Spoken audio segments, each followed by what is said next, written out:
آسمانوں اور زمین میں جو کچھ ہے اللہ ہی کا ہے اور اسی کی طرف تمام معاملات لوٹائے جائیں گے۔ مسلمانوں، تم وہ بہترین امت ہو جو لوگوں کے فائدے کے لیے وجود میں لائی گئی ہے۔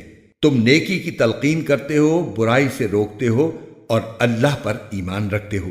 اگر اہل کتاب ایمان لے آتے تو یہ ان کے حق میں کہیں بہتر ہوتا۔ ان میں سے کچھ تو مومن ہیں مگر ان کی اکثریت نافرمان ہے۔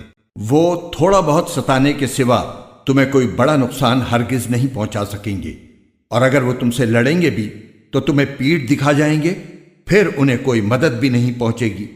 وہ جہاں کہیں پائے جائیں ان پر ذلت کا ٹھپا لگا دیا گیا ہے، الا یہ کہ اللہ کی طرف سے کوئی سبب پیدا ہو جائے یا انسانوں کی طرف سے کوئی ذریعہ نکل آئے جو ان کو سہارا دے دے۔